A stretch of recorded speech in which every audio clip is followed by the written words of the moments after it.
हम्म।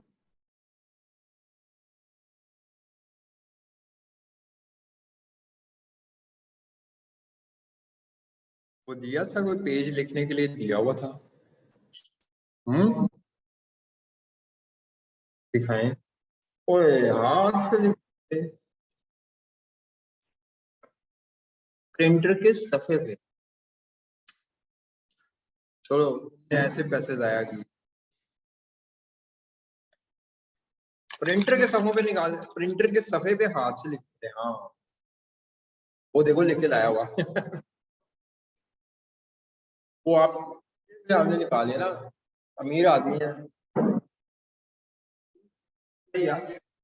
फॉर्मूले लिखने का मकसद होता है कम से कम जगह पे सारे फॉर्मूले एक सफे पे आ जाए। ये मकसद होता है।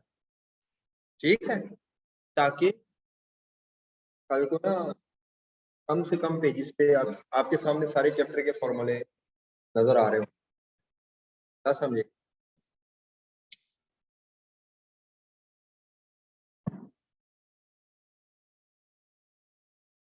हाँ, ये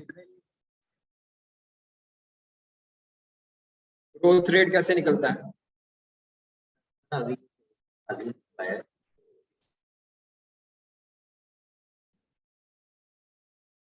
लगाएं इसके साथ वो।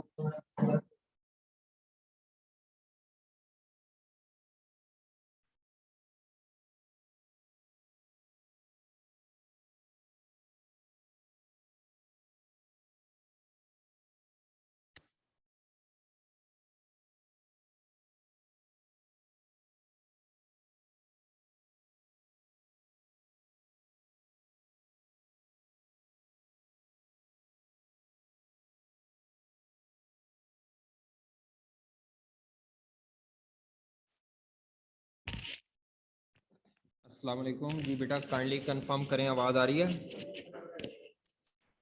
क्या कहते हैं, आवाज़ आ रही है बच्चों? क्लियर आवाज़ आ रही है? ठीक है।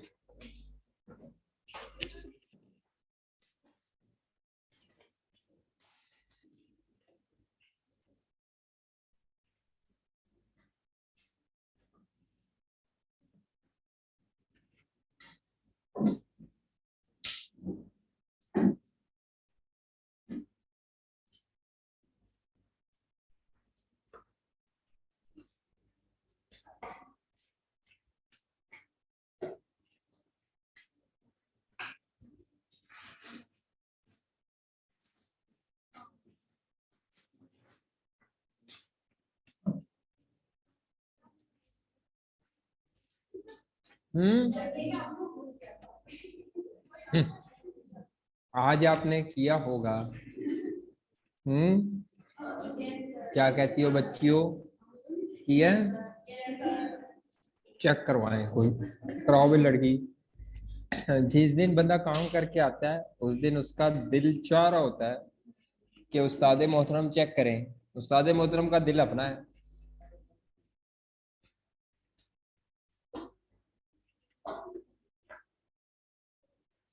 हम्म। चेक कराओ बच्चों।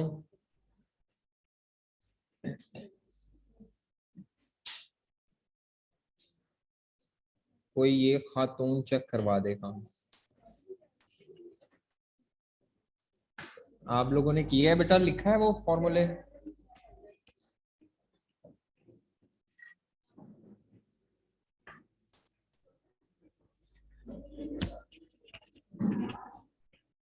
जी, ठीक है जी बेटा, चेक करवाओ काम। खातून आप भी चेक कराएं, आपने टेस्ट नहीं दिया था।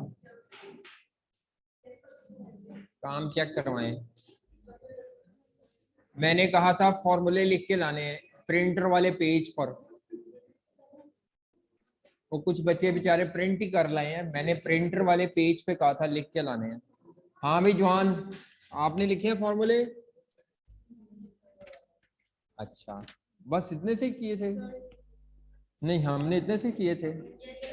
दिखाओ भाई, चलो शाबाश, सही जा रही हो। सही है, हाँ ये अच्छा है, ऐसे करने चाहिए। गुड। तुम्हें तो मैं ऐसे ही समझता था लड़की, बड़ी अच्छी काम किया तुमने, सही किया है, शाबाश। सही किया हुआ है, गुड। हाँ भाई जवान,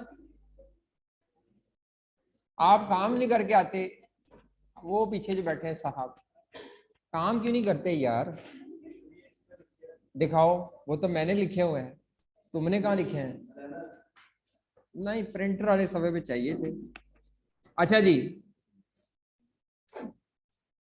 अब आपने कल क्लास के लिए 20-20 रुपए वाली चॉकलेट लेके आनी है, पूरा पैकेट 20 वाली अच्छी क्वालिटी की इंपोर्टेड, 5 रुपए वाली नहीं, क्लियर टाइप ले आनी।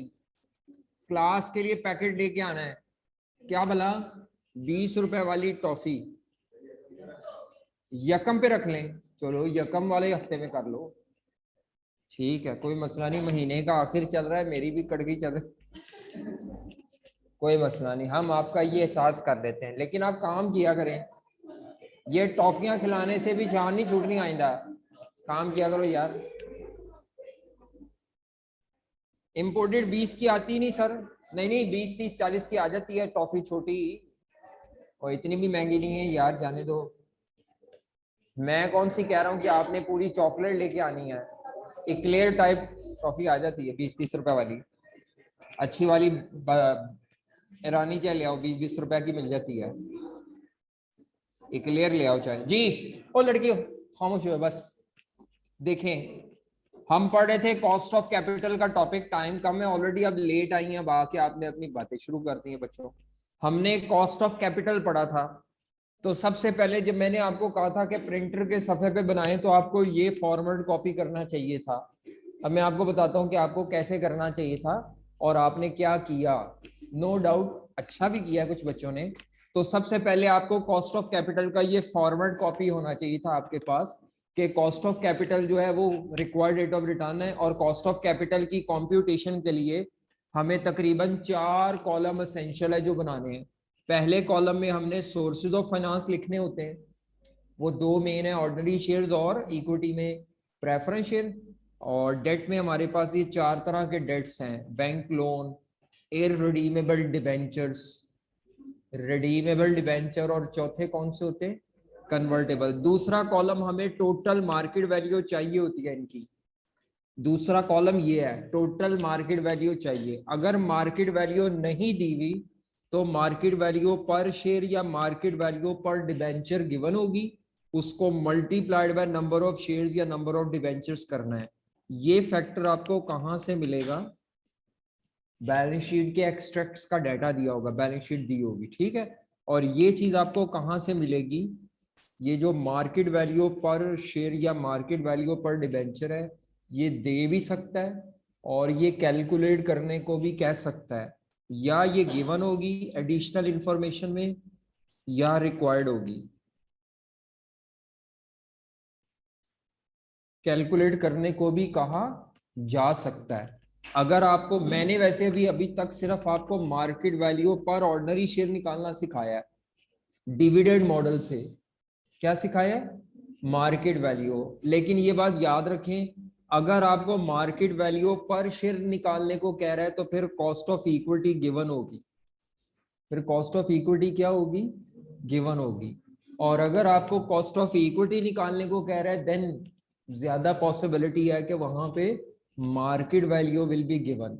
इन दोनों में से किसी एक फैक्टर को देता है वो नॉर्मली, या मार्केट वैल्यू को देता है तो कॉस्ट ऑफ इक्विटी निकालनी होती है, कॉस्ट ऑफ इक्विटी देता है तो इन दोनों में और है, आपको कोई एक फैक्टर फाइंड आउट करना पड़ेगा।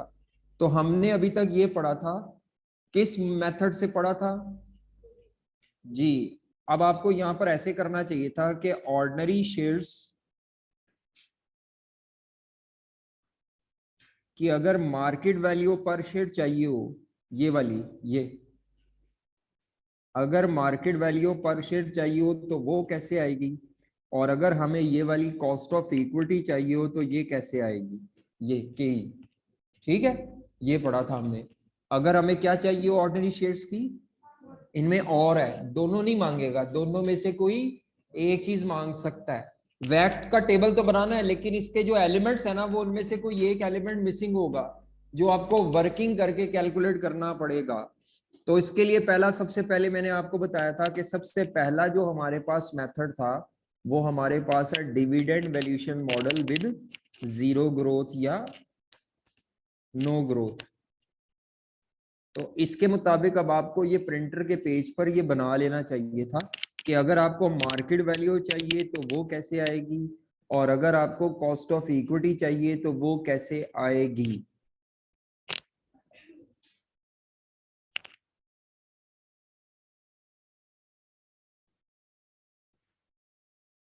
हाँ जी, तो मार्केट वैल्यू का किसी ने लिखा हो फॉर्मूला क्या था जी डिविडेंड मॉडल में? अगर मार्केट वैल्यू ना दी हो तो निकालने का फॉर्मूला होता है डी डिवाइडेड बाय, जहां पर डी से क्या मुराद है, हाँ जी, डिविडेंड पर शेयर या ordinary dividend, ordinary dividend per share. के ई से मुराद कॉस्ट ऑफ इक्विटी है, और मार्केट वैल्यू जो निकलेगी वो एक्सक्लूडिंग डिविडेंड निकलेगी। ये एक्सप्लेनेशन आपको पता हो। उसके अलावा अगर हमने के ई निकालनी थी तो ये फॉर्मूला रीअरेंज हो जाता है D divided by M V, market value ex div. वही चीजें, बस मार्केट वैल्यू एक्स डिव ना दी हो तो उसको कैसे कैलकुलेट करते हैं, तो मार्केट वैल्यू कम डिव, जानबूझ के रिवाइज करो चीजें, माइनस रीसेंट ईयर का डिविडेंड जो अभी तक अदा नहीं हुआ। ये एक मुकम्मल हो गया मेथड। उसके बाद दूसरा था हमारे पास dividend model with constant growth, with constant growth वाला। इसमें हमने कहा था कि मार्केट वैल्यू निकालने के लिए, मार्केट वैल्यू एक्स डिव निकालने के लिए हमें करना पड़ेगा D1 डिवाइडेड बाय के ई माइनस जी, जिसमें D1 आपको दिया नहीं होगा कई दफा, तो रीसेंट डिविडेंड इंटू 1 प्लस जी। जी से क्या मुराद था, constant growth rate of dividend, के डिविडेंड कितने परसेंट से ग्रो करेगा। हाँ जी, ये जी आपको अगर ना दिया हो तो जी निकालने के दो तरीके थे, ये एरो शेरो एक खातून ने बनाया है। हाँ जी, लेटेस्ट डिविडेंड डिवाइडेड बाय, जैसे मैं चाह रहा था वो बताया है, उन्होंने बनाया है अर्लीस्ट 1/n माइनस 1। दूसरा जी निकालने का तरीका था B इंटू आर ई, और B निकालने का जो तरीका था वो था 1 माइनस DPS ओवर EPS, या दूसरा था 1 minus dividend pay out ratio. तो ये आपको इस तरह लिख लेना था चाहिए। और इधर वाइस वर्सा के ई निकालनी हो तो वो फॉर्मूला था D1 divided by market value ex div plus g, ऐसे ही था, बाकी चीजें वही हैं। तीसरा मेथड जो था वो कौन सा था, dividend valuation model with variable growth. इसमें मैंने कहा था के ई नहीं आएगी इसमें आपको, इसमें लेकिन मार्केट वैल्यू आपको आएगी। और उसके लिए आपको मैंने कहा था मार्केट वैल्यू निकालने के लिए आपको क्या करना पड़ेगा, फ्यूचर डिविडेंड्स की, जो शेयर के फ्यूचर डिविडेंड्स हैं उनकी पीवी निकालनी पड़ेगी। और किस रेट पर पीवी निकालेंगे, के ई पर, बताया था मैंने।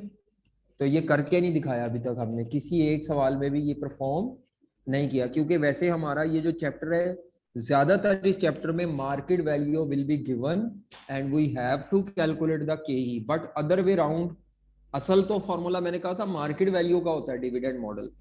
तो ये आपने इस तरह लिखना था, आपको ये प्रिंटर के एक सफे पे ये लिखना था, ठीक है जी। ये प्रिंटर का एक सफा पूरा हो जाना था, हाथ से ही लिखना था आपने। यानी मार्केट वैल्यू पर शेयर कैसे आएगी, और ये जो के ई है ये कैसे आएगी। अगर मैं एरो शेरो बनाऊं तो ये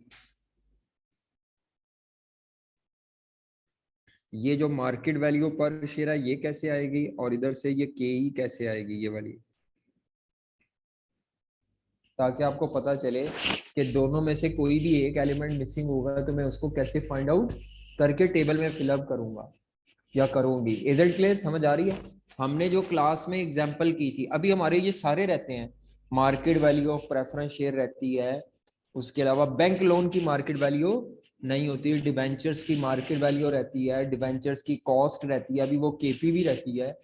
तो ये टेबल असल में आपने कंप्लीट करना है। टेबल के एलिमेंट्स वर्किंग है, ये वाले जो एलिमेंट्स है ना, ये एमवी या केई केपी केडी, ये सारे इसके एलिमेंट्स वर्किंग है आपकी। मेन टेबल आपका जो कॉस्ट ऑफ कैपिटल का है वो आपका मेन सोल्यूशन है। उम्मीद है आपको बात समझ आ रही होगी। अच्छा, अब हमने जो प्रैक्टिस की थी वो कहां तक की थी जी? कहां तक की थी प्रैक्टिस? 2.7 तक। 8-9 नहीं की थी? वो 8-9 में तो ग्रोथ रेट निकालना है, कुछ भी नहीं है। 2.8 2.9 कर ले, जरा देख लें कैलकुलेटर पे, कुछ भी नहीं है। 2.8 मेरे हिसाब से मैंने शायद कहा हो कि ये कर ले, लेकिन अगर नहीं भी कहा तो कर ले। जरा देखिए 2.8 में क्या है। पिछले 5 सालों का डिविडेंड दिया हुआ है आपको, ग्रोथ रेट निकालें जी डिविडेंड का कैलकुलेटर से।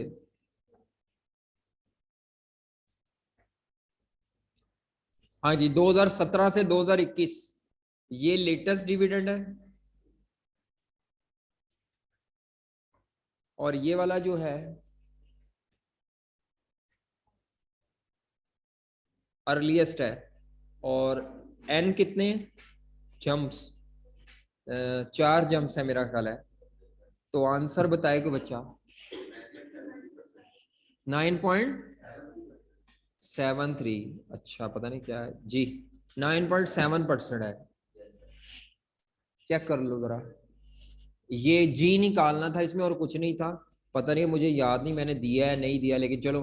हाँ जी, ये 2.9 करें। इसमें भी डिविडेंड का ग्रोथ रेट निकालना है। अर्निंग का ग्रोथ रेट नहीं मांगा मैंने, डिविडेंड का ग्रोथ रेट निकालें।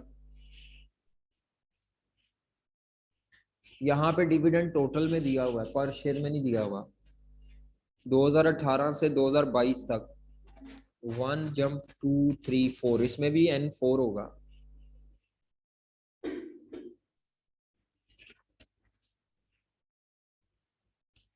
जो बच्चा कर ले वो आंसर बता दे, ग्रोथ रेट का आंसर क्या है? 14.9%, तकरीबन 15 ही हो गया। हाँ ठीक है। 2.10 करें सॉल्व क्वेश्चन। 2.10 एग्जाम्पल। 2.10 ये कॉपी पे लिख के कर ले। 2.10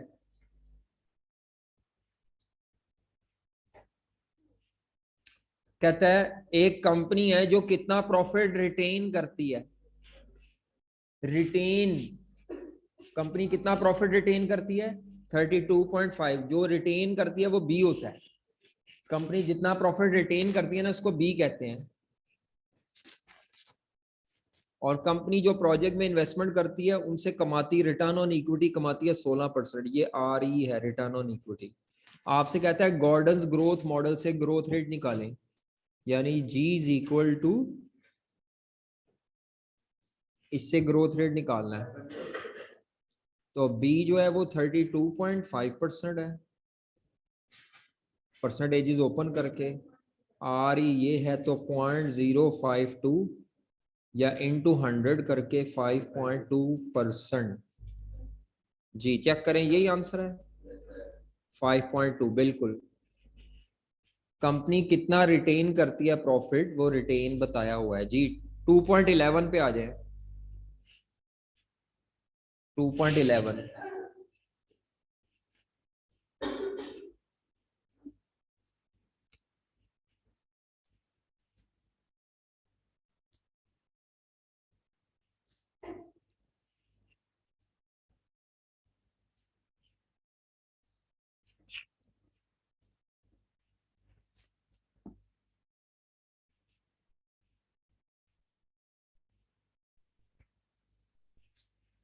2.11।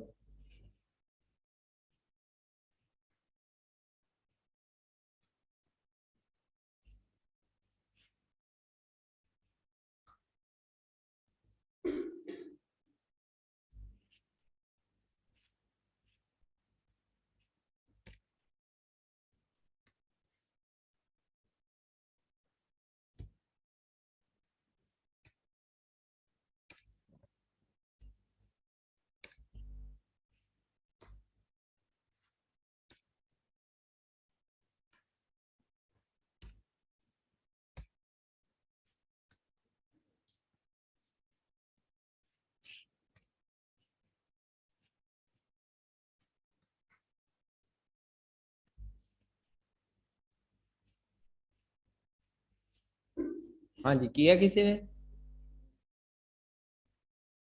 अब इसमें कॉस्ट ऑफ इक्विटी मांगी है आपसे।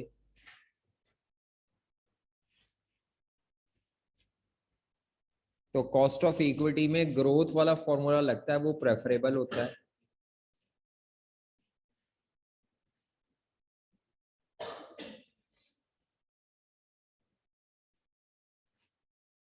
हाँ जी, क्या कहता है? A company is about to pay का मतलब है अभी रिसेंट ईयर का डिविडेंड अभी तक अदा नहीं किया। कंपनी ने रिसेंट ईयर का डिविडेंड अदा करना है 32 पैसा। 32 पैसे का मतलब है, ये आपको डी नॉट दिया हुआ है, 0.32 रुपीज पर शेयर। ये रिसेंट ईयर का डिविडेंड है जो अभी तक अदा नहीं हुआ, होने वाला है। तो अब जो शेयर की प्राइस होगी ना, ये कम डिव होगी। तो हमें मार्केट वैल्यू कम डिव नहीं चाहिए होती, एक्स डिव चाहिए होती है। मुझे कैसे पता चला कि इसमें डिविडेंड इंक्लूडेड है? अभी तक डिविडेंड अदा नहीं हुआ, तो 3.68। हाँ जी, return on equity R E जो है वो 12.5% है। और वो कहता है dividends are normally distributed at 20%। ये कंपनी कितने परसेंट डिविडेंड डिस्ट्रीब्यूट करती है? तो रिटेन कितना करती है? 20% अगर डिविडेंड दे दिया तो 80% रिटेन करती है। इससे अब आपका जी निकल आएगा, बी इंटू आर ई, 10%। ये जी है। तो अब आपके इसके एलिमेंट्स पूरे हुए नहीं, जी निकला है, एम बी निकला है, डी वन अभी भी मिसिंग है। तो डिविडेंड ऑफ नेक्स्ट ईयर होता है रीसेंट डिविडेंड इनटू 1 + जी।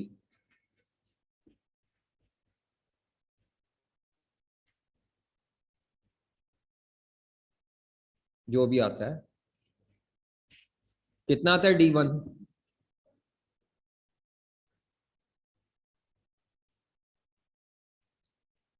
जी 0 पॉइंट,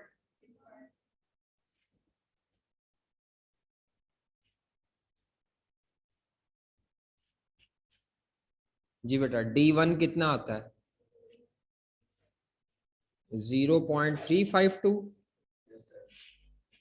तो ले जी, cost of equity D one 352, market value ex div ये 3.68 प्लस जी। तो डी जीरो दिया हुआ था लेकिन 32 पैसा था। मैंने डी वन निकाला, इसके लिए जी चाहिए था, वो जी नीचे ये रहा। उसने बताया हुआ है रिटर्न ऑन इक्विटी 12.5% है, और कंपनी कितने परसेंट डिविडेंड डिस्ट्रीब्यूट करती है? तो ये 20% डिविडेंड पे आउट रेशियो है। तो जो भी आता है, क्या आंसर आता है? 0 तो तकरीबन इंटू 100 करके 19.5% is the answer for cost of equity. हाँ जी, कॉस्ट ऑफ इक्विटी का आंसर है 9.5। ले जी,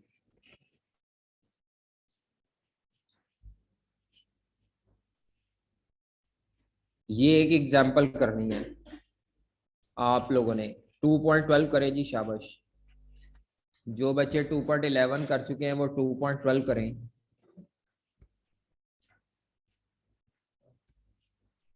जी,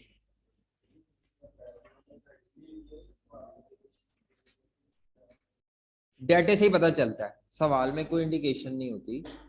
डिविडेंड का डेटा था और ये बताया हुआ था कि कितने परसेंट डिविडेंड देते हैं। तो ये सवाल में कोई इंडिकेशन कम ही होगी, डाटा ही बताएगा। Data will guide us. चलें जी, ये करें जरा, देखें क्या कहता है।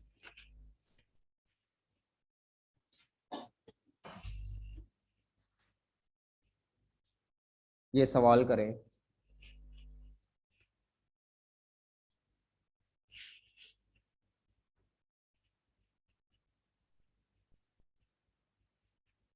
एक एक लाइन का जवाब है इसका, बहुत मुश्किल सवाल नहीं है। आल्दो ये सीए फाइनल की किताब में से या किट से उठाया है, लेकिन वो सिंपल सा सवाल है। इससे ज्यादा लेंथी क्वेश्चन आपकी किताब में ऐड कर दिए आई कैप ने, जो फाइनल में होते थे।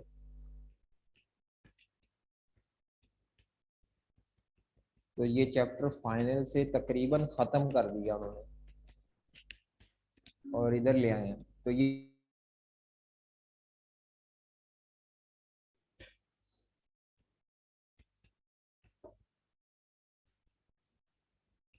2.12 करें, जल्दी जल्दी करें, शाबाश, हमने आगे करना है।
हो गया, सारी सिचुएशंस हो गई। पहली सिचुएशन में क्या मांगा है उसने, के ही मांगी है। तो डिविडेंड दिया हुआ था 7.5 rupees, divided by market price थी 100, मेरा ख्याल है 0.20, या इंटू 100 करके आंसर कितना आता है, 5% आता है। अच्छा सॉरी,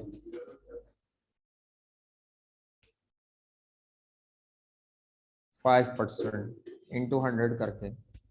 अगले केस में कम डिफ प्राइस दी हुई थी, तो ग्रोथ भी कोई नहीं था, तो 15 रुपीज का dividend divided by market price, तो ये 10% आता है।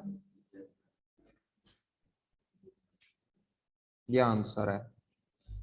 अगले केस में उसने मार्केट प्राइस 120 रुपए दी है, डिविडेंड जस्ट पेड वो दिया है। जस्ट पेड का मतलब ये डी नॉट दिया हुआ है, तो आपको D1 divided by market value ex div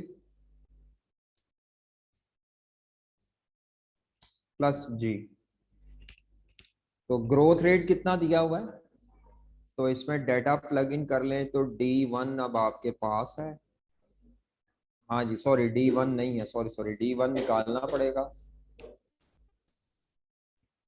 हाँ जी, तो मार्केट वैल्यू 120 रुपए है, और ये कितना था, 25.2, 25.2 प्लस 0.05, जी कितना आता है, 26%।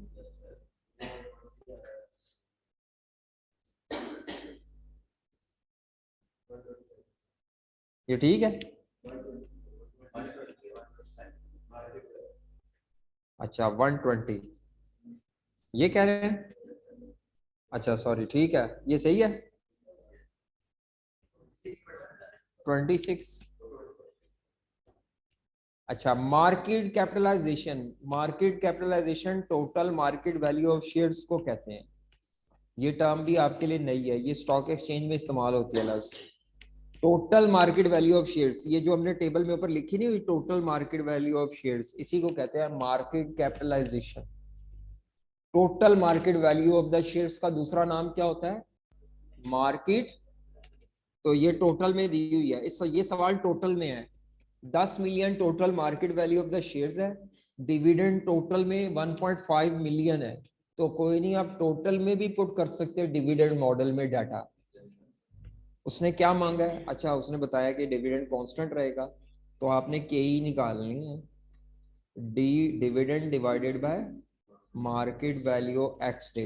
अब आपने ना ये ऊपर डिविडेंड टोटल में पुट करना है 1.5 मिलियन, और नीचे जो मार्केट वैल्यू ऑफ शेयर्स है वो है, तो ये आंसर आ जाएगा सिंपली। वैसे इसमें पर शेयर डाटा होता है, लेकिन अगर डाटा टोटल में दिया और वो कन्वर्ट भी नहीं हो रहा तो कोई मसला नहीं। जी कितना है? 15%। तो ये आंसर है। ये चीज आपके लिए नई थी टर्मिनोलॉजी के, व्हाट इज मार्केट कैपिटलाइजेशन। वो कहते हैं ये नोट्स के किस पेज पर है। बेटा वो मेरे पास तो वो पेज नंबर डिफरेंट है, आपकी बुक पे वो प्रिंटेड होंगे 105 पेज नंबर पे वो जो छोटे छोटे प्रिंटेड है। तो ये पेज नंबर 105 पर है। आगे चलें, ये नंबरिंग आगे पीछे होती रहेगी, ये तो फिक्स नहीं है नंबरिंग, लेकिन चलें आगे, नेक्स्ट आ जाए।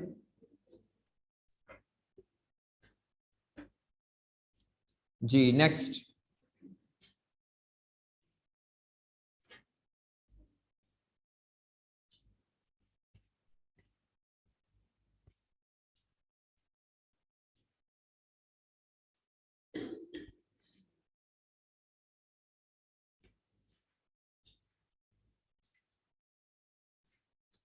जी आई कैप की स्टडी टेक्स्ट से हम करेंगे।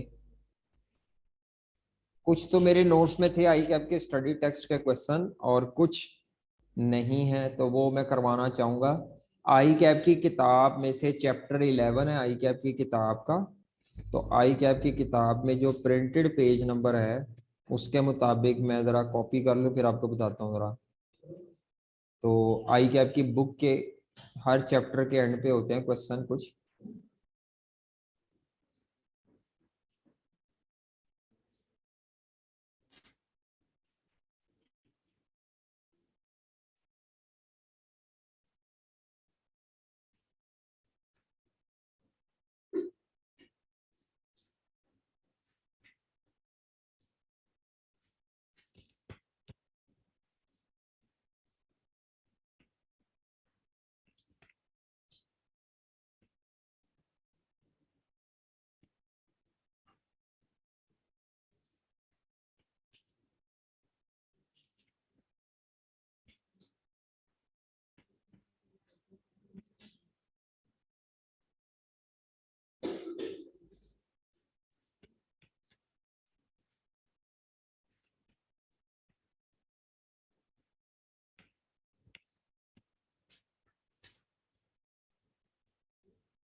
हाँ जी आई कैप की बुक से है, पता नहीं अभी मेरे नोट्स में है कि नहीं, होना तो चाहिए।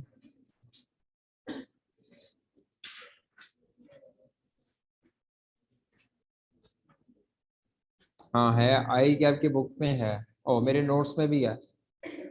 मैंने एग्जाम्पल 2.17 रखी हुई है, मेरे नोट्स में भी है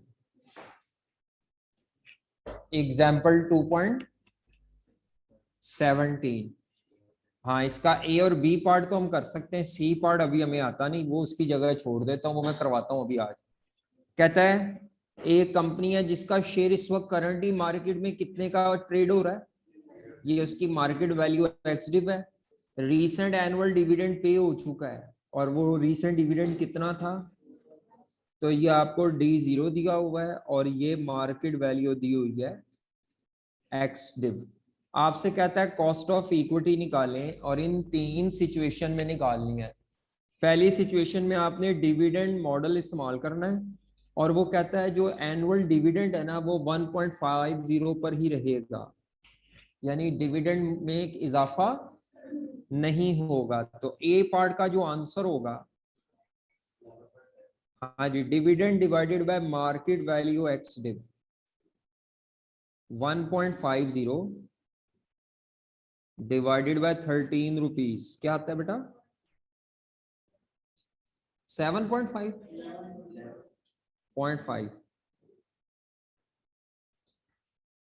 नेक्स्ट केस में वो कहता है डिविडेंड वैल्यूएशन मॉडल, डीवीएम किसे कहते हैं, डिविडेंड वैल्यूएशन मॉडल इस्तेमाल करो। अगर एनुअल डिविडेंड का जो ग्रोथ रेट है वो कितने % है, तो वो फिर अब आपका ये वाला फॉर्मूला इस्तेमाल होगा कॉस्ट ऑफ इक्विटी के लिए, dividend D1 divided by market value ex div plus g. ये लिखा तो नहीं है कि मार्केट वैल्यू एक्स डिव है, हमें कैसे पता चला, जब भी उसने डिविडेंड दे दिया हो ना रिसेंट ईयर का, तो मार्केट में वैल्यू एक्स डिव होती है।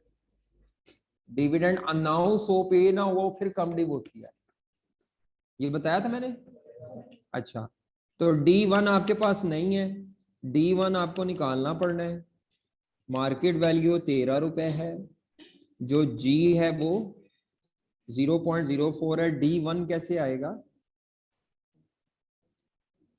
हाँ जी, तो 13 इंटू 1 प्लस 0.04 मेरा ख्याल है 13.52।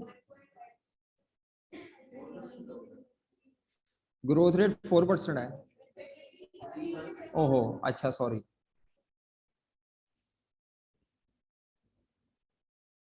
मैं 13 को इंक्रीज कर रहा हूं, तो 1.50 इंटू 1 प्लस 0.04 तो 1.56।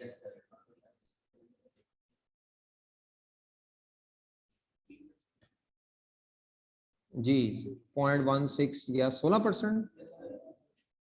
अगला उसने कहा कौन सा मेथड इस्तेमाल करना है, कैपम। कैपम का मॉडल तो हमने पढ़ा ही नहीं, क्या है ये, कैपिटल एसेट प्राइसिंग मॉडल, तो इसकी जगह हम छोड़ देते हैं, बाकी हम आते हैं उसकी तरफ आगे। ये कैपम का मॉडल ही आज हमने करना है।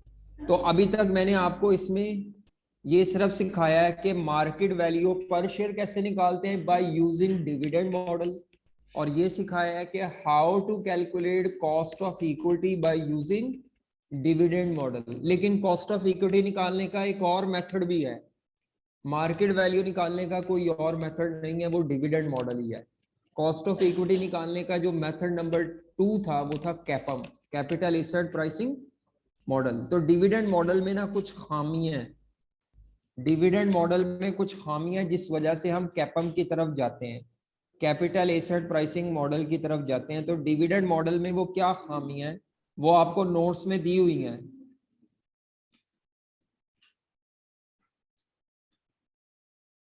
हाँ जी, डिविडेंड मॉडल में कुछ एजम्पशंस हैं जिनको क्रिटिसाइज किया जाता है, तो ये एजम्पशंस एमसीक्यूज में पूछ सकता है आपसे, अदरवाइज न्यूमेरिकल को करते हुए तो ये बाय डिफॉल्ट अंडरलाइंग एजम्पशन उसके पीछे चल रही होती हैं और हमको इतनी ज्यादा अहमियत नहीं दे रहे होते या इंग्लिश में डिस्कस नहीं कर रहे होते। जी देखें जरा क्या है जी, डिविडेंड मॉडल की एजम्पशन है, यही एजम्पशन अगर रिजेक्ट कर दी जाए बेटा तो ये क्या बन जाती है, लिमिटेशन। तो पहली एजम्पशन क्या है, डिविडेंड मॉडल ये ज्यूम करता है, हाँ जी पहली तो ठीक है कि डिविडेंड विल बी पेड और रिसीव्ड इन, इस लाइन का मतलब ये है कि कंपनी 1 साल 2 साल के लिए नहीं बनती, कंपनी फॉर एवर चलने के लिए बनती है। और वो तमाम लोग जो कंपनी के शेयर्स लेंगे, कंपनी उनको डिविडेंड 1-2 साल नहीं देगी, फॉर एवर देती रहेगी जब तक कंपनी स्टैब्लिश रहेगी। तो ये बात एजम्पशन ठीक है,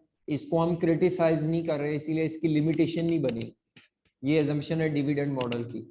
दूसरी एजम्पशन इसमें यह है कि ये मेथड एज्यूम करता है कि डिविडेंड मुस्तकबिल में क्या रहेगा, जिसको क्रिटिसाइज किया जाता है, in reality dividends are not constant throughout the whole life. Dividend तो चेंज होता है अकॉर्डिंग टू पोजीशन या प्रॉफिटेबिलिटी ऑफ द कंपनी। जब कंपनी की प्रॉफिटेबिलिटी बढ़ती है तो डिविडेंड बढ़ जाता है, जब प्रॉफिटेबिलिटी कम होती है तो डिविडेंड, और कुछ सालों में तो बिल्कुल कंपनी डिविडेंड नहीं देती। तो यहां तक जो एजम्पशन है कि डिविडेंड की अमाउंट हर साल पर शेयर कांस्टेंट रहेगी, ये बात रियलिटी से मैच नहीं करती। In reality dividend depends upon the profitability of the company. अच्छा, अगर दूसरी बात आगे लेके जाते हैं तो ये मॉडल एज्यूम करता है कि डिविडेंड में ग्रोथ तो आएगी, लेकिन जो ग्रोथ का रेट होगा वो क्या है। यानी डिविडेंड के दो मॉडल थे ना, जीरो ग्रोथ वाला और कौन सा है, जीरो ग्रोथ एज्यूम करता है डिविडेंड विल नॉट इंक्रीज, जिसको हम क्रिटिसाइज कर रहे हैं, और विद कांस्टेंट ग्रोथ एज्यूम करता है कि dividend will increase but at a constant rate, जिसको भी क्रिटिसाइज किया जाता है कि इंक्रीज ही नहीं करेगा, हमेशा डिक्रीज भी करेगा, और इंक्रीज या डिक्रीज का रेट कांस्टेंट नहीं होता बल्कि नॉन कांस्टेंट होता है। क्या चीज, वेरिएबल ग्रोथ वाला लग रहा है वो ठीक है, वेरिएबल ग्रोथ वाला सही है वो, उसमें इसमें उसका क्रिटिसिज्म नहीं है। याद रखें, हर पिछला मॉडल जो है ना, उसका क्रिटिसिज्म दूर करने के लिए उसका अगला वर्जन आया है।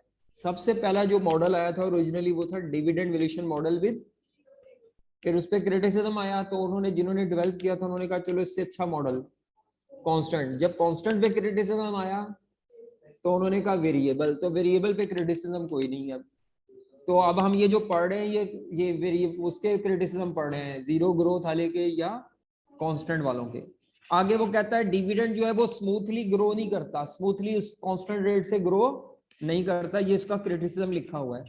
तीसरी एजम्पशन जो डिविडेंड मॉडल की है वो ये है कि जो आप न्यू इन्वेस्टमेंट प्रोजेक्ट करेंगे, जो आप क्या करेंगे, वो तमाम प्रोजेक्ट का रिस्क, जो आप नया इन्वेस्टमेंट प्रोजेक्ट कर रहे हैं और जो बिजनेस का एग्जिस्टिंग रिस्क है, वो दोनों आपस में क्या कर रहे हैं, मैच कर रहे हैं। किन चीजों का रिस्क मैच कर रहा है, एग्जिस्टिंग बिजनेस का रिस्क और न्यू एनपीवी वाले प्रोजेक्ट का रिस्क, जिसकी हमने एनपीवी निकालनी है कॉस्ट ऑफ कैपिटल से। एक्चुअली ये आप क्यों पढ़ रहे हैं डिविडेंड मॉडल, डिविडेंड मॉडल से आएगी केई, केई से आएगी वैक कॉस्ट ऑफ कैपिटल, और कॉस्ट ऑफ कैपिटल से आएगी एनपीवी।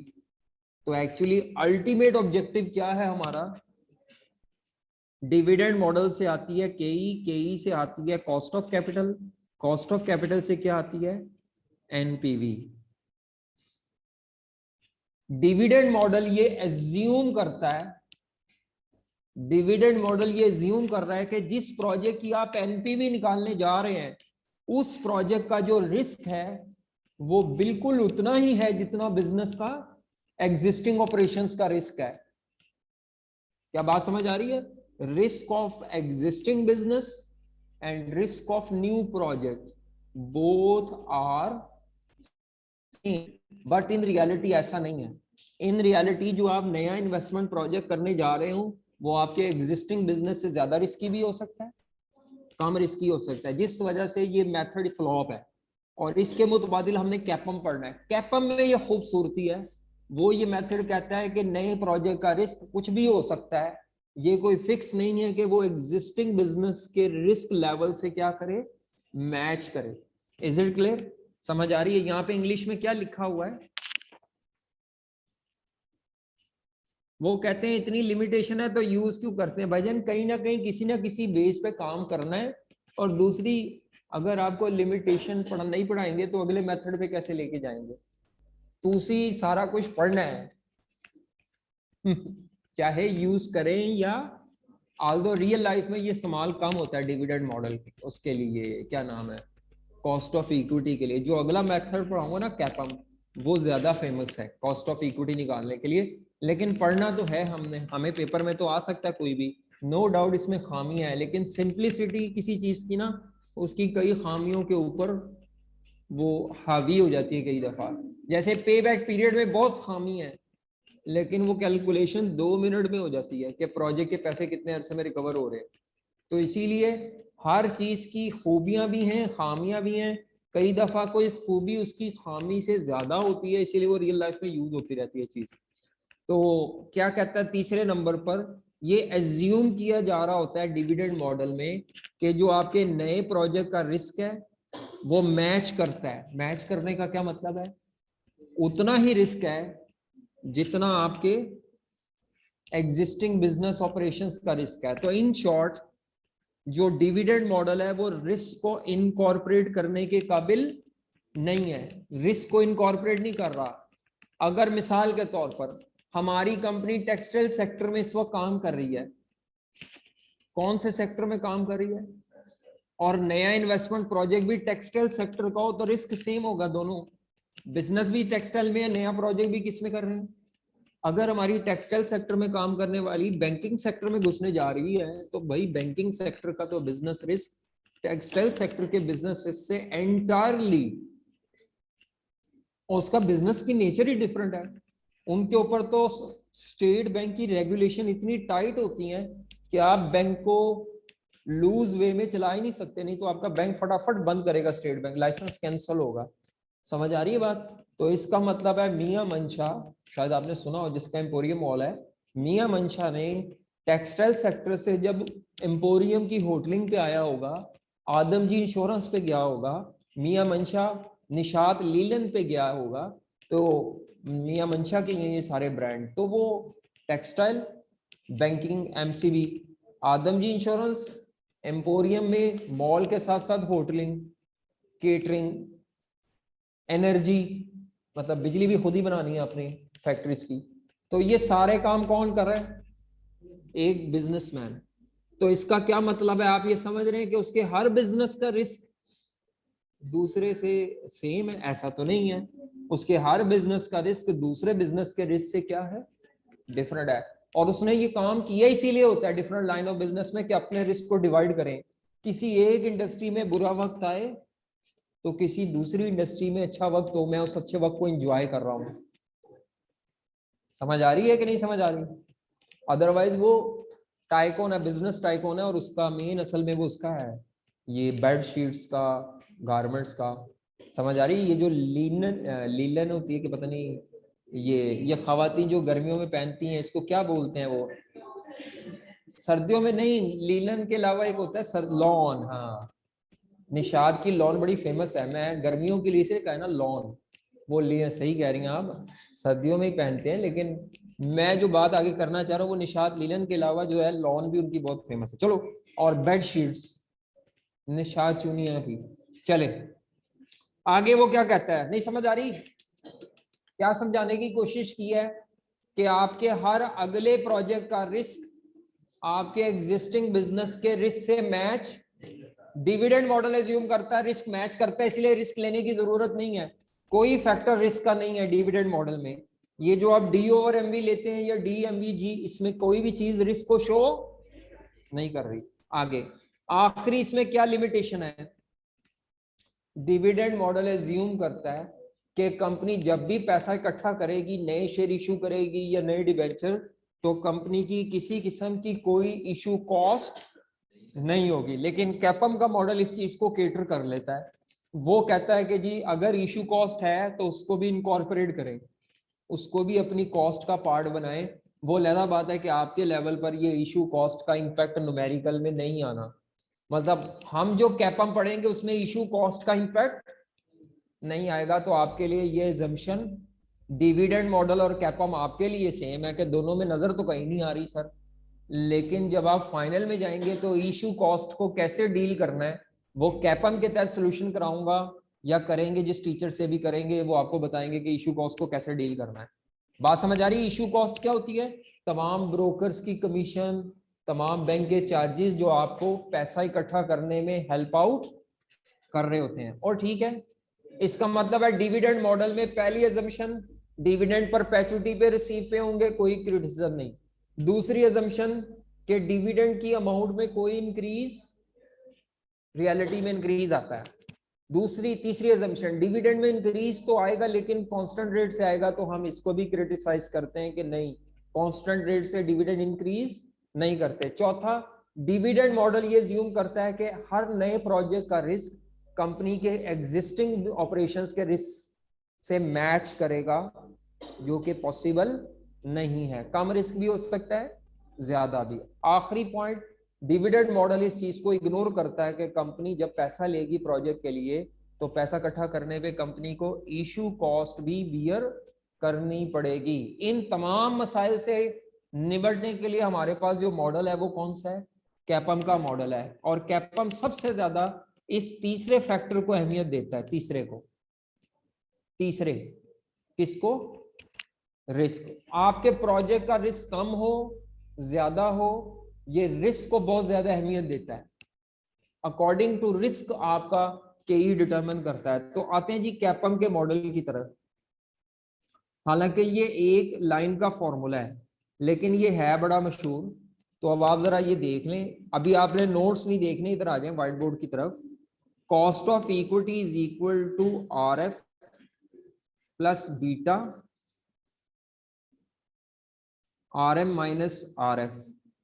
ये फॉर्मूला है, ये फॉर्मूला है जो बेटा हमने यूज करना है। R F plus beta equity into है ये R M minus R F. अच्छा, अब ये प्लस बाद में होगा, मैथ का असूल है। ये जो बीटा को मल्टीप्लाई करके सॉल्व करने वाला फैक्टर है ये पहले होगा। ठीक है, समझ आती है आपको? इसमें आर एफ से क्या मुराद है?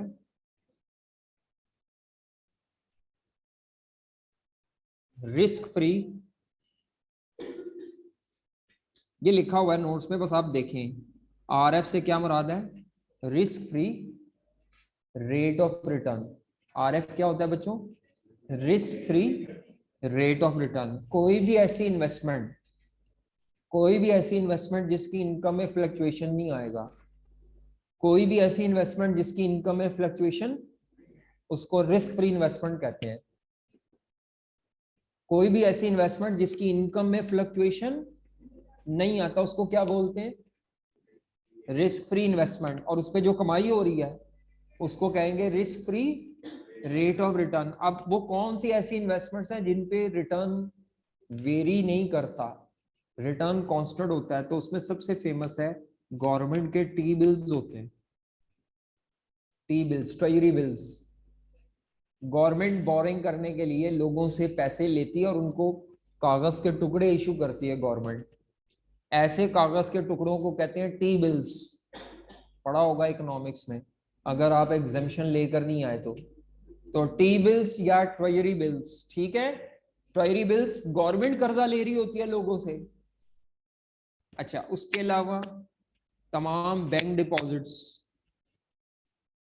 आप किसी बैंक में पैसे जमा कराते हैं तो बैंक आपसे कहता है जनाब आपको इतने % सूद मिलेगा, बता देता ना पहले दिन, ना उससे कम मिलता है ना उससे, तो आपकी इनकम फिक्स होती है। इसका मतलब है बैंक में जो इन्वेस्टमेंट कर रहे हैं वो भी आपकी रिस्क फ्री इन्वेस्टमेंट की ही मिसाल है।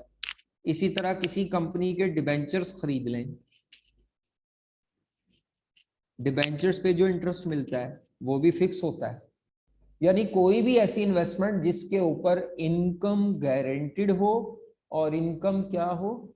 फिक्स्ड हो, ऐसी इन्वेस्टमेंट को क्या बोलते हैं? मसलन आपको जॉब में भी पैसे आते हैं लेकिन वो job is not your investment. Job में टाइम इन्वेस्ट करते हैं, पैसा कोई नहीं इन्वेस्ट करे आप, इसीलिए उसको हम इस नेचर से तो कह सकते हैं रिस्क फ्री कि उसमें सैलरी फिक्स है आपकी, लेकिन उसमें असल में आपने कोई पैसे इन्वेस्ट नहीं किए हुए। ठीक है, नहीं तो मैं सैलरी को भी कह देता कि सैलरी जो कमाई है आपकी वो फिक्स रेट ऑफ रिटर्न जो आ रहा है वो आर एफ है। लेकिन मैं कह नहीं सकता क्योंकि risk free rate of return के लिए जरूरी है कि पहले आप अपने पैसे कहीं पे क्या करें? इन्वेस्ट करें। ऐसी कोई भी इन्वेस्टमेंट जहां से आपकी इनकम फ्लक्चुएट, उसको क्या बोलते हैं? Risk free investment. और उस पर जितनी कमाई हो रही है उसको क्या बोलते हैं? Risk free rate of return. जी, आरएम से क्या मुराद है? स्टॉक मार्केट का, स्टॉक मार्केट, आरएम, एम से मुराद मार्केट है, stock market average rate of return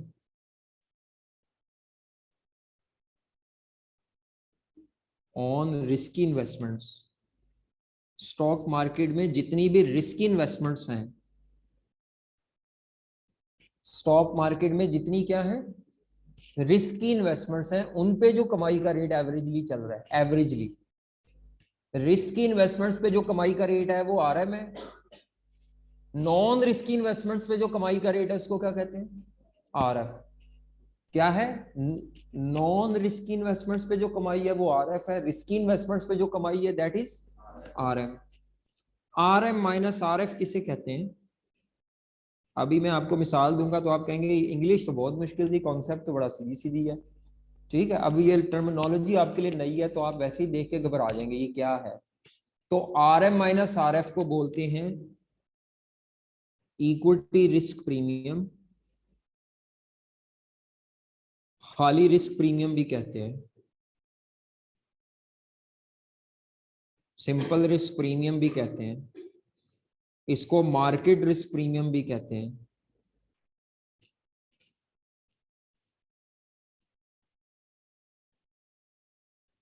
अब कुछ बच्चे कहते हैं इसको सादा जबान में क्या कहते हैं, रिस्क लेने की वजह से जितना एक्स्ट्रा रिटर्न इन्वेस्टर डिमांड करेगा, तो रिस्क प्रीमियम किसे कहते हैं, extra return required by investor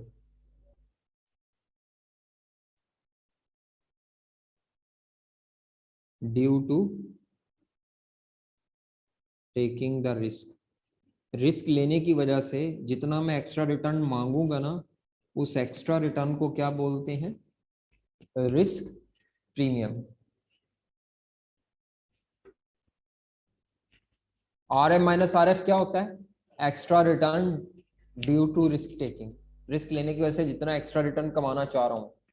अच्छा, बीटा क्या होता है, ये रिस्क का इंडिकेटर है, measure of systematic risk of a company. ये किसी भी कंपनी का, बल्कि हर कंपनी का अपना अपना होता है। हाँ जी, measure of risk in a company, in a company, किसी भी कंपनी का जो सिस्टमैटिक रिस्क है। अब सिस्टमैटिक को बाद में बताएंगे, बस अभी आप ये ज़हन में रखें, ये किसी भी कंपनी के अंदर जो आप पैसा इन्वेस्ट कर रहे हैं शेयर्स के जरिए, ये उस पैसे पे जितना रिस्क आपको फेस करना पड़ेगा। समझ आ रही है। तो बीटा एक्चुअली इंडिकेटर है, रिफ्लेक्टर है, या मेजर है, या रेशो है किस चीज की, रिस्क की। बीटा की 3 वैल्यूज हो सकती हैं, बीटा ग्रेटर देन 1 हो सकता है, बीटा इक्वल टू 1 हो सकता है, और बीटा की वैल्यू लेस देन 1 हो सकती है। इन तीनों में से कोई एक वैल्यू होगी। ग्रेटर देन 1 का मतलब क्या है, 1.5 भी हो सकता है बीटा, 2 भी हो सकता है, 2.5 भी हो सकता है, 3 भी हो सकता है, इक्वल टू 1 भी हो सकता है, लेस देन 1 का मतलब है 0.4 भी हो सकता है बीटा, बीटा 0.5 भी हो सकता है। यानी बीटा की वैल्यू इन तीनों वैल्यू में से कोई भी एक वैल्यू एक रेंज में फॉल करेगी, greater than 1, less than 1, equal to 1।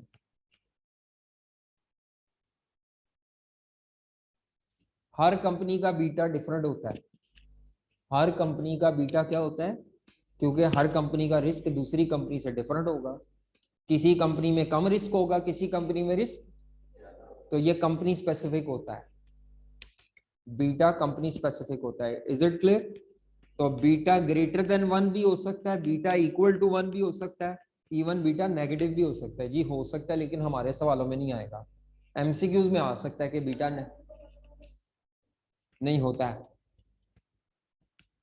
होता है। यहाँ पे नेगेटिव का मतलब इनवर्स रिलेशन होता है। ठीक है, सारी मार्केट नीचे गिर रही है, बेड़ा गर्क हो रहा है नवाज शरीफ के जाने से, एक कंपनियां उसकी बल्ले बल्ले हो रही है, होते जा रही है उसकी कमाई दिन ब दिन है। कोई मीडिया हाउस है, उसकी खबरें चल रही हैं ठगाठग, तो सारी कंपनीज कोविड में बेड़ा गर्क हो रहा है। जूम टाइप कंपनी, धड़ाधड़ लोग लाइसेंस परचेज कर रहे हैं जूम के, हैं। दुनिया कोविड की वजह से मर रही है और स्टॉक मार्केट्स क्रैश कर रही हैं, लेकिन जूम के शेयर की वैल्यू दिन ब दिन ऊपर जा रही है during the season of Covid. Zoom का पता ना आपको, ये जिस पे लेक्चर पढ़ा रहा हूँ, इसने बहुत इसके बड़े छक्के लगे हैं कोविड में, अदरवाइज इसको पूछता कोई नहीं था। हाँ, ये जितने लाइसेंस हमने लिए हुए हैं ये कोविड में लिए हुए हैं और उसी को रिन्यू करा रहे हैं बार बार बस। अब चलें, बीटा लेस देन 1 का मतलब क्या है, ग्रेटर देन 1 का मतलब क्या है, और इक्वल टू 1 का मतलब क्या है। याद रखें, अगर किसी कंपनी का बीटा ग्रेटर देन 1 है तो इसका मतलब है कि ये कंपनी के जो इन्वेस्टर हैं ये मार्केट की अदर कंपनीज के मुकाबले में ज्यादा रिस्क फेस कर रहे हैं। ग्रेटर देन 1 का मतलब हायर रिस्क, ग्रेटर देन 1 का मतलब क्या है, higher risk as compare to other companies in stock market.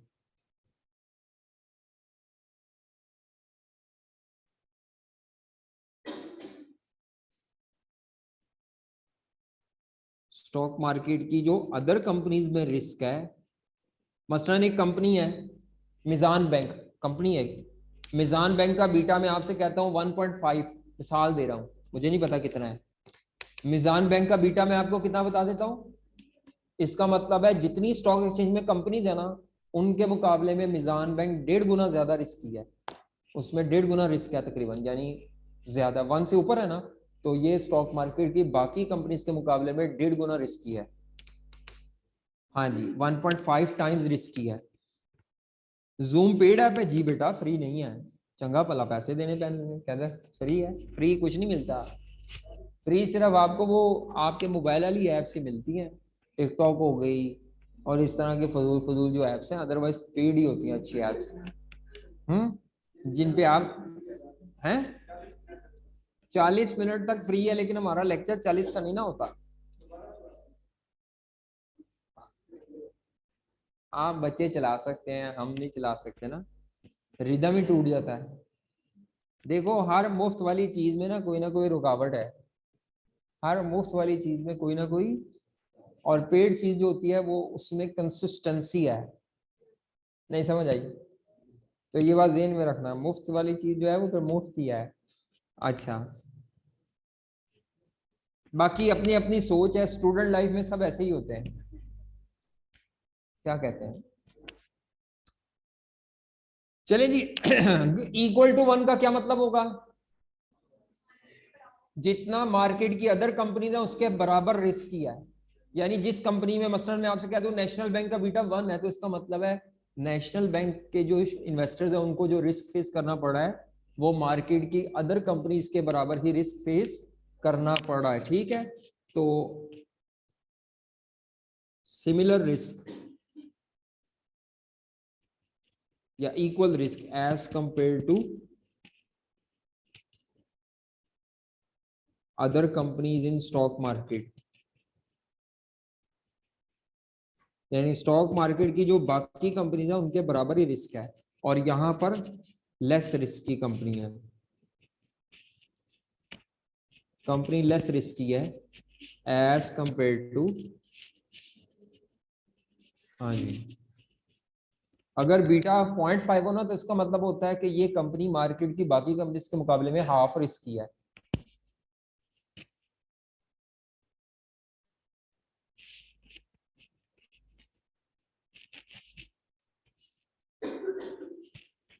जी, अब मैं आपके सामने जो इसका फॉर्मूला था उसकी सेंस बनाने लगा हूँ, फॉर्मूला आपने अभी छोड़ देना है।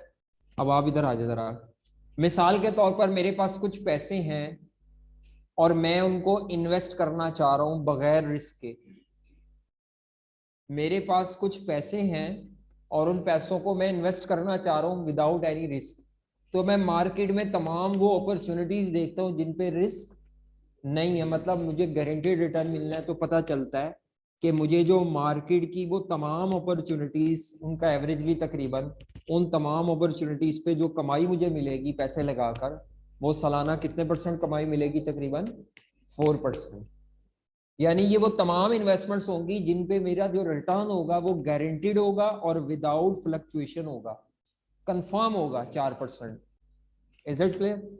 उसके बाद मैं कहता हूँ यार ये तो बहुत कम है, थोड़ा ज्यादा कमाना है, तो मैं पूछता हूँ लोगों से, वो कहता है जनाब अगर ज्यादा कमाना है तो आपको रिस्की इन्वेस्टमेंट्स में जाना पड़ेगा। किस में जाना पड़ेगा? रिस्क फ्री में इससे ज्यादा कमाई पॉसिबल नहीं है। अगर आप ज्यादा कमाना चाहते हैं तो आपको रिस्क भी लेना पड़ेगा। मोर रिस्क मोर रिटर्न सुना है ना हमने फिक्रा, तो वो इसी से निकला हुआ है, इससे निकला हुआ है, हम नहीं उससे डिराइव करें। वो जो फिक्रा निकला हुआ है वो ये कैपम से निकला हुआ है, मोर रिस्क मोर रिटर्न वाली बात। तो अगर मैं आपसे कहता हूं जी मैं ज्यादा कमाना चाह रहा हूं, तो मुझे वो कहते हैं जनाब आप फिर रिस्क लें। फिर मैं रिस्की इन्वेस्टमेंट्स पे रिटर्न देखता हूं, तो मुझे पता चलता है कि एवरेजली जो रिस्की इन्वेस्टमेंट्स हैं उन पे रिटर्न चल रहा है 12%। एवरेजली क्या रिटर्न चल रहा है? तो मेरा दिमाग फौरन कैलकुलेशन करेगा, बगैर रिस्क के 4% कमाई कर रहा हूं, विद रिस्क में कितनी कमाई करूंगा साल में तकरीबन। इसका मतलब है मुझे रिस्क लेने की वजह से एक्स्ट्रा कमाई कितनी होगी, रिस्क लेने की वजह से मुझे एक्स्ट्रा कमाई कितनी हो रही है, वो 4 से ऊपर ही हो रही है ना। 4 तो आप वैसे भी कमा रहे थे, बगैर रिस्क के we can earn 4%, with risk we can earn 12%। तो incremental return due to taking the risk वो कितने परसेंट है?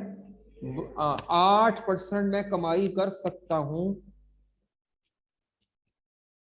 यहां रिस्क का मतलब लॉस ऑफ प्रिंसिपल अमाउंट है नहीं, इनकम स्टेबल मिलना, गारंटेड इनकम मिलना, फ्लक्चुएशन ना होना इनकम में। अगर इनकम में फ्लक्चुएशन है तो वो रिस्क है। इनकम का गारंटेड होना और फिक्स अमाउंट होना वो नो रिस्क है। ये मैं पहले बताया हूं नो रिस्क का क्या मतलब है, या रिस्क फ्री का।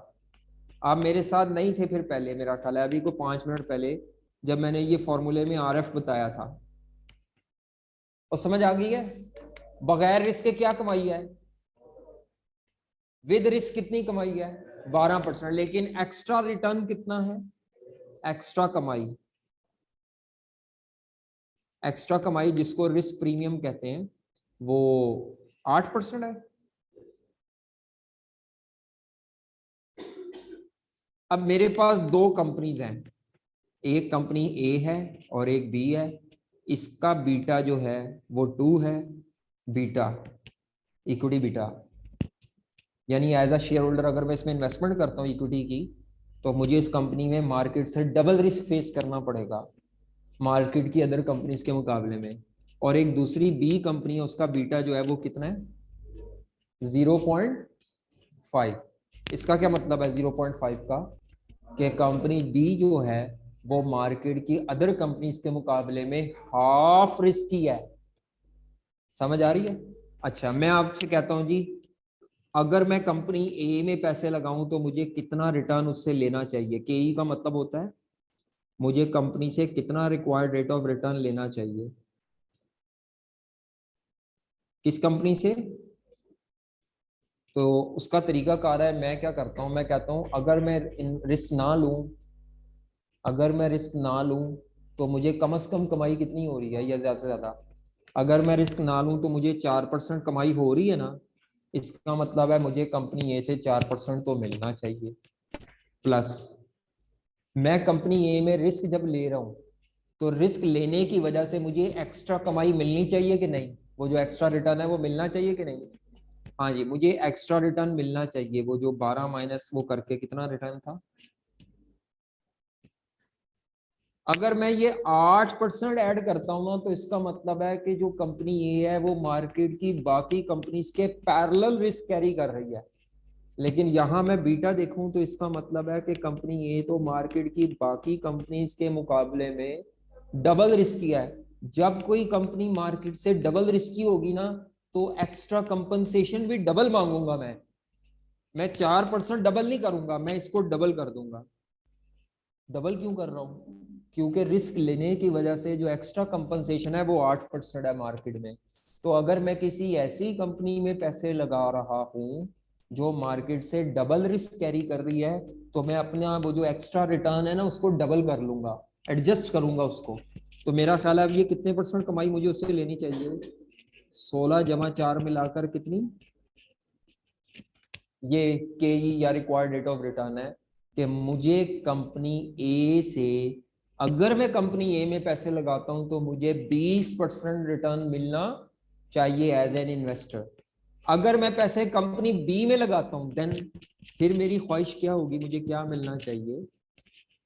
तो कैपम का मॉडल ये कहता है कि अकॉर्डिंग टू कैपा मुझे 4% भी मिलना चाहिए, प्लस जो रिस्क लेने की वजह से 8% है वो भी मिलना चाहिए, लेकिन अब मैं पूरा 8% लेने का हकदार नहीं हूँ।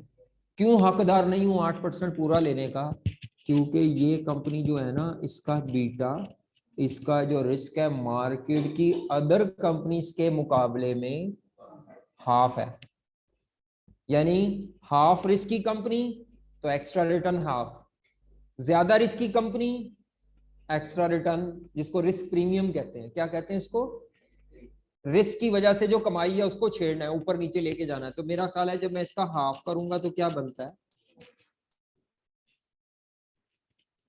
इसका मतलब है मैं कंपनी बी से कितना रिटर्न कमाने का हकदार हूं? 8%। अब एक तीसरी कंपनी है जिसका बीटा 3 है, उस केस में मुझे बताएं मैं क्या करूंगा? मैं कितना रिटर्न कमाना चाहूंगा? 4% तो मैंने कमाना ही कमाना है, लेकिन ऊपर वाला रिस्क लेने की वजह से जो 8% है उसको मैं 8 नहीं कमाऊंगा, तो 3 गुना बढ़ा दूंगा। यानी मैं उसमें तकरीबन 24 और जमा 4 मिला के टोटल कितना कमाना चाहूंगा इसे? 28%। फॉर्मूले की सेंस क्लियर हुई? ये 4% RF था, ये 8% वो RM माइनस RF करके रिस्क एक्स्ट्रा कमाई थी, और ये बीटा से क्यों मल्टीप्लाई करें? ताकि हम उसको according to the risk in the company extra return को एडजस्ट कर सके। जितना रिस्क ज्यादा होगा किसी कंपनी में उतना एक्स्ट्रा रिटर्न ज्यादा मांगना है, रिस्क फ्री ज्यादा नहीं मांगना, एक्स्ट्रा रिटर्न ज्यादा मांगना है due to taking the risk. अच्छा जी, किसी का सवाल हो? जी भाईजान, आपका कोई सवाल था, आप हाथ खड़ा कर रहे थे, क्लियर हो गया? जी पूछे पूछे।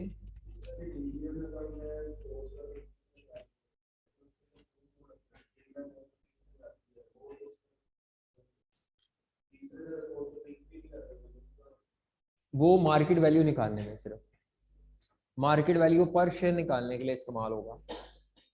हाँ जी, ये कैपम का मॉडल याद रह जाएगा। अब कैपम के मॉडल के मुताबिक रिक्वायर्ड रेट ऑफ रिटर्न या cost of equity is equal to RF जो कि 4% था, इक्विटी बीटा जो कि पहले केस में मैंने 2 लिया था, इनटू RM माइनस RF। तो हमारी जो RM है वो 12% थी, माइनस 4% करके 8%। तो ये सॉल्व कर ले। वैसे परसेंटेज ओपन करके लिखते होते हैं, मैंने ऐसे ही लिख दिया है। हमारा ये पहला जवाब कितने परसेंट आएगा? 20% कंपनी ए में। कंपनी बी में क्या जवाब आएगा कॉस्ट ऑफ इक्विटी का? बीटा सिर्फ चेंज होगा, सिर्फ क्या चेंज होगा? RF भी सेम रहेगा और RM भी सेम रहेगा। कंपनी सी में बीटा था मेरा ख्याल है 3 गुना।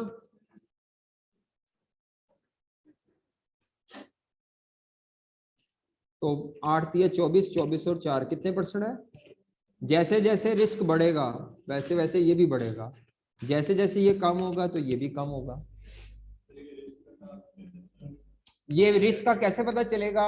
ये पाकिस्तान में तो नहीं है, दुनिया में, यूरोप में हर कंपनी की वेबसाइट पे ये पब्लिश होता है। वैसे ये शेयर की प्राइसेस से कैलकुलेट होता है एक्सेल पे। बीटा रिग्रेशन पढ़ी है आपने? रिग्रेशन कभी? y is equal to a plus B X, तो वो जो b होता है वो बीटा ही होता है। समझ आई जी? बीटा, उसे बीटा भी कहते हैं। हमें गिवन होगा, हमें गिवन होगा, हमें निकालना, आपकी मेहरबानी। हमें सवालों में गिवन होगा, हमने उठा के सिर्फ एक कैपम इक्वेशन में पुट कर देना है। बस्ता बंद कर लिया, मैंने तो कहा ही नहीं। किसने कहा आपको बस्ता बंद करें लड़कियों? चलो सवाल करो, उन खोलो बस्ता। हैं?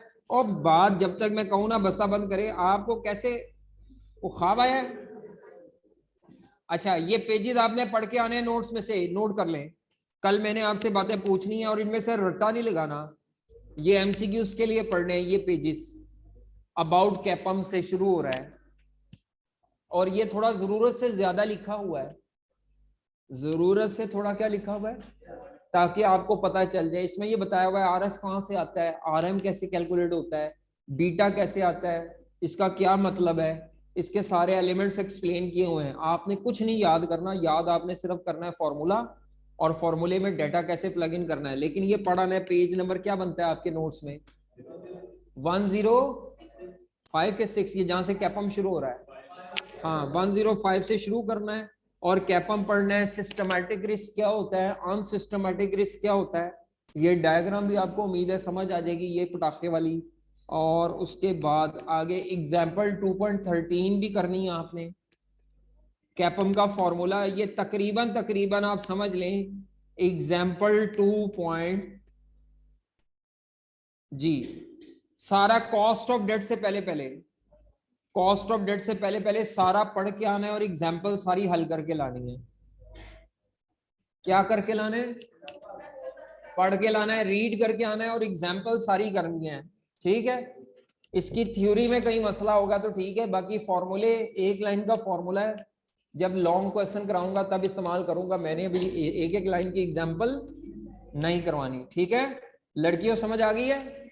कल मैंने आपसे पूछना है, ये खवातीन जिन्होंने सबसे पहले बस्ते बंद किए हैं, कि सिस्टमैटिक रिस्क क्या होता है, अनसिस्टमैटिक रिस्क क्या होता है, और कैपम में सिस्टमैटिक रिस्क इस्तेमाल होता है, बीटा सिस्टमैटिक रिस्क को शो करता है, वो क्या होता है। ये तो मैंने बता दिया ना रिस्क क्या है। अब सिस्टमैटिक और अनसिस्टमैटिक रिस्क क्या होता है ये बताना है नेक्स्ट टाइम, लेकिन आपसे पूछ के मैं नहीं बताऊंगा, पढ़ के आना। हालांकि मैंने अभी बताना था, आप लोगों ने किताबें कटी कुटी कर ली हैं, बट ठीक है। ओके जी, अल्लाह हाफिज। कल हम पढ़ेंगे कॉस्ट ऑफ डेट और वो वैक का टेबल मुकम्मल हो जाएगा, बल्कि सॉरी पहले प्रेफरेंस शेयर की कॉस्ट पढ़ेंगे, वो एक लाइन की है। जिसको कॉस्ट ऑफ इक्विटी आती है ना, डिविडेंड मॉडल जीरो ग्रोथ वाला, उसको कॉस्ट ऑफ प्रेफरेंस शेयर भी आती है, कॉस्ट ऑफ प्रेफरेंस शेयर भी उसको आती है। ओके अल्लाह हाफिज, जाएं।